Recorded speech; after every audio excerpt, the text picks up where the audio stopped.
शुभ सन्ध्या सम्पूर्णलाई अनि good afternoon नि भनौँ। अहिले अब यो अहिले हजुरले यो पहेँलो पुल देखिराख्नु भएको छ नि है। यो पहेँलो पुलको विस्तृत जानकारी चाहिँ म पछि हजुरहरूलाई गराउँछु। यो म अहिले पडनेरी जाँदैछु है। यो पडनेरी आउने बाटो हो। यो मोटरसाइकलसम्म हिँड्न सक्ने अवस्था छ, तर यसको म पछि विस्तृत जानकारी म पछि गराउँछु। यो पारीको देख्नुभएको छ नि, यो सीताघाट हो। यो सीताघाट बन्दैछ अहिले। यो जम्मा नेपाल सरकारबाट 10 लाखको योजनामा यो 17 नम्बर वडाले चाहिँ आफ्नै सहयोगमा हरिहर सिद्धेश्वर महादेवको नाममा चाहिँ यो अहिले सिडीहरू बन्दैछ। एकदम राम्रो गरिदिनु भएको छ। यहाँको जनताहरू एकदम क्रिएटिभ छन्, एक्टिभ छन्। त्यो भएकोले गर्दा म उहाँहरूलाई मुरी धन्यवाद दिन चाहन्छु। अरू बाँकी पछि म कुरो गर्छु है त। यो वडा नम्बर 15 मा भएको सिद्धेश्वर अन्नपूर्णेश्वर शिवालय शिवशक्ति मन्दिर हो। मन्दिरमा आउने श्रद्धालु भक्तजनहरूले चाहिँ यहाँ शौच गर्ने अनि बाथरुम जाने, यसो मुखसुख धुने, आफ्नो जेन सरसफाइ गर्ने ठाउँ यो पारी देखिएको नौलो घुम्ती रिहाब सेन्टर हो। यसको विशेष जानकारी म पछि गर्छु हजुरहरूलाई। त यहाँ पोखरा वृद्धाश्रम र हरिहर सिद्धेश्वर महादेवको स्थल देखाएको छु। म अहिले पडनेरीमा छु। पडनेरी 14 मा छु र यो पारीको जुन सीताघाट एरियामा रहेको जग्गालाई चाहिँ व्यक्तिको जग्गालाई नेपाल सरकारले लिएर यो ठाउँमा केही गर्नुपर्छ भन्ने मैले चाहिँ एउटा प्लानिङ देखाएको छु। पछि हजुरहरूलाई म यो बारेमा पनि विस्तृत जानकारी गराउँछु। यो पडनेरीको बहुजातीय एकता मार्ग टुङ्गिएको बाटो भनेको छ। म अहिले मेरो साली साइलीको चन्द्ररोकाको घर आइपुगेँ। मेरो साली साइली ल सम्पूर्ण गाइजहरू, यो सीताघाट हो। यो सीताघाटमा चाहिँ तपाईँको त पर देख्नु भएको छ नि हजुरहरूले, एउटा बाँझो त्यो व्यक्तिको जग्गा हो। त्यो व्यक्तिको जग्गा लिएर हामीले एउटा फन पार्क अथवा त्यहाँ चाहिँ बस्ने आनन्द आएर चाहिँ श्रद्धालु भक्तजनहरूले चाहिँ रेस्ट गर्ने ठाउँ बनाउने मेरो ठुलो मनसाय छ। म यहाँ मतगौँडाको भण्डारी बन्धुहरूलाई म हार्दिक अनुरोध गर्न चाहन्छु। यो हाम्रो नौलो घुम्ती नजिकको पहिरो गएको ठाउँ हो। अब यो पनि सेभ हुने भएको छ। अनि मैले देखाउन खोजेको चाहिँ के हो भने नि, हजुरहरूलाई मैले के देखाउन खोजेको छु भने यो अहिले सीताघाटमा जाने सिडीहरू चाहिँ यस्तो मजाले बनाएको छ क्या, बनाएको छ। यहाँ हाम्रो कसको ठुलो योगदान छ भन्दाखेरि पनि मेन आयोजकमा हाम्रो विक्रम भण्डारी, मेरो खेल पार्टनर, ब्याडमिन्टन खेल पार्टनर पनि हुनुहुन्छ उहाँको पनि योगदान छ। यो यसरी बनाउनु भएको छ कि यो सिडीहरू यसरी सीताघाट जाने बाटो बनाएको छ। यो जम्मा नेपाल सरकारबाट 10 लाख मात्रै बजेट परेको र बाँकी आर्थिक सहयोगबाट बनेको। मैले अस्ति माहे सङ्क्रान्तिको टाइममा 500 रुपियाँ यो सीताघाटको लागि डोनेट गरेको छु। तर 5500 दियो भने शिलालेखमा नाम पनि लेखिन्छ अरे। तर यति राम्रो काम गरेको ठाउँमा मैले किन 5000 नथप्ने भनेर मैले त्यो सोच पनि राखेको छु। र त्यो भएकोले गर्दाखेरि हामीले यो सीताघाटलाई एकदम राम्रो, सुन्दर र आकर्षित पर्यटकीय स्थल बनाउनको लागि हामीले धेरै मेहनत गर्नुपर्छ। अर्को कुरो, तपाईँहरूलाई पहेँलो पुलको कुरो गरेको थिएँ।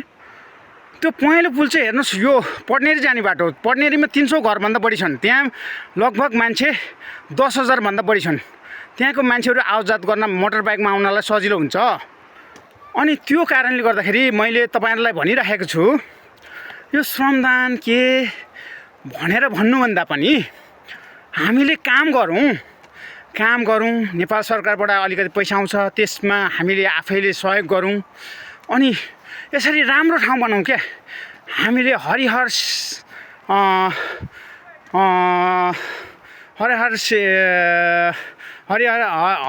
सिद्ध शिव महादेवको चाहिँ जाने बाटो पनि यही हो क्या। अहिले म तपाईँहरूलाई देखाउँछु। त्यहाँ गेट पनि होला। अब त्यो भएकोले गर्दाखेरि लु हेर्नुहोस् है, पडनेरी भनेको त्यो हो क्या। पडनेरी गाउँ त्यो हो। त्यो हेर्दाखेरि पडनेरी भनेर भन्छन्, सेतो लालपुर जाएको ठाउँ हो। अब त्यो नेपाल सरकारले चाँडै नै वैध गर्दैछ। यस्तो राम्रो सिडी छ, आनन्द आउँछ क्या। म यसरी हिँडिरहेको छु, हिँड्दाखेरि मलाई पनि आनन्द आएको छु। यो अकाला देवी माईको मन्दिर हो होइन, अकाला देवी माईको मन्दिर हो।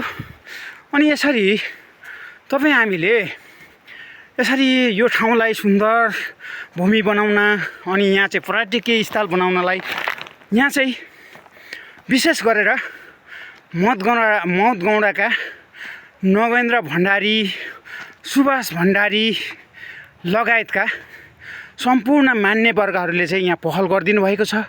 वडा नम्बर 17लाई यो श्री सदा शिवाजी सिद्धेश्वर हरिहर मन्दिर चाहिँ हो। यो यसरी हामीले यो अहिले सीताघाट बनिरहेको छौँ। यो सीताघाट बनाउनु मेन यहाँ हाम्रो विक्रम भण्डारीजीको पनि ठुलो भूमिका छ। त्यही भएकोले गर्दाखेरि तपाईँहरूले के सोचिदिनुहोस् भने हामी जहिले नेगेटिभ मात्रै नसोचौँ, पोजिटिभ पनि सोच्ने गरौँ। पोजिटिभ सोच्यो भने हरेक कुरो हुन्छ। हामीले 2 पैसा दिएर हाम्रो देश बन्छ, राम्रो बन्छ, पर्यटकीय स्थल बन्छ र हामी मदगौँडा, सीता पाइला र राम सीता मन्दिर बन्छ भने किन नगर्ने त भाइ। त्यो भएकोले गर्दाखेरि तपाईँहरूलाई मेरो विनम्र अनुरोध, अब हामीले यो सदाशिवजी हरिहर मन्दिरलाई हाइलाइट गर्ने काम तपाईँ हाम्रै हो। त्यसले गर्दाखेरि यो ठाउँ राम्रो छ, सुन्दर छ, तर मान्छेले चिन्न पहिचान गर्न सकेको छैन। त्यो भएकोले गर्दाखेरि तपाईँहरूलाई सम्पूर्णलाई म मेरो विनम्र अनुरोध छ, हामीले यो मेरो क्रक द युट्युब च्यानललाई सब्सक्राइब, लाइक, कमेन्ट गरेर हामीले यसलाई चाहिँ विश्व सामु पुऱ्याउँ, सबै सामु पुऱ्याउँ। मैले यो मेरो आफ्नो लागि भ्युज बढाउँछु, भोलि मेरो मोनिटाइज होला भन्ने होइन, तर यो ठाउँको पनि विशेषता बन्नु पऱ्यो क्या। यहाँ मदगौँडाका भण्डारी बन्धुहरू सबैभन्दा यहाँ क्रिएटिभ हुनुहुन्छ अनि उहाँहरूले गर्दाखेरि नै यो ठाउँ चाहिँ राम्रो बनेको छ। उहाँहरू अहिले सक्रिय रूपमा लाग्नु भएको छ। विशेष गरेर हाम्रो विक्रम भण्डारीजीलाई म धेरै धन्यवाद दिन्छु। उहाँले धेरै काम गर्नुभएको छ। त्यो भएकोले गर्दाखेरि तपाईँहरूलाई यसरी मैले देखाएँ। अब म यो सीता पाइला मार्गमा आइरहेको छु। यहाँ देख्नुभयो नि राम सीता मन्दिर भनेर भन्नुभयो, देखाएको छ। यहाँ हेर्नुहोस् राम सीता मन्दिर। अब यो बिहानी शनिबार चाहिँ उठेर शनि ग्रह लागेका व्यक्तिहरूले चाहिँ यहाँ आएर चाहिँ पूजापाठ गर्नुहुन्छ, धर्म गर्नुहुन्छ। एकदम बर पिपल छ। यो ठाउँ एकदम राम्रो छ। यो अहिले देखिराख्नु भएको नौलो घुम्ती हो। अब म सीता पाइला मार्गमा गइरहेको छु। त्यही भएकोले गर्दाखेरि तपाईँहरू सम्पूर्णलाई मेरो 17 नम्बर वासीहरूलाई हार्दिक अनुरोध, अब हामीले नबनाए कसले बनाउने, हामीले नगरे कसले गर्ने। त्यो भएकोले गर्दाखेरि अब सीताघाट चाहिँ सबैभन्दा स्वर्ग जस्तो हाम्रो बाटाजु ले चाहिँ बतास हो कि बटाजुले बनाउन स्वर्गीय वो ठाउँ बनाउने भनेर चाहिँ उहाँहरूले एउटा भिजन बनाउनु भएको थियो। त्यो भिजन अनुसार सीताघाट चाहिँ हामीले बनाउनु पर्यो। अब ल हेर्नुहोस् यो नौलो घुम्ती देख्नुभयो नि, नौलो घुम्ती। यो नौलो घुम्ती हो। यो सीता पाइला एरिया हो। यसलाई हामीले अब राम्रो बनाउनु पर्यो। मदगौँडा एरियादेखि तल मदगौँडा सबैभन्दा आकर्षित ठाउँ बनाउनु पर्यो। हस् त, धन्यवाद। आजलाई म तपाईँहरू समक्ष होजेल पर्न चाहन्छु। हस् त, धन्यवाद। फेरि भेटौँला। सबैले राम्रो गरौँ, सकेसम्म राम्रो गरौँ, नसके नराम्रो नगरौँ भन्दै तपाईँहरूप्रति म हार्दिक आभार व्यक्त गर्दै म आजलाई बिदा चाहन्छु। हस्त, धन्यवाद। जय नेपाल, जय देश, जय नरेश, जय माटो।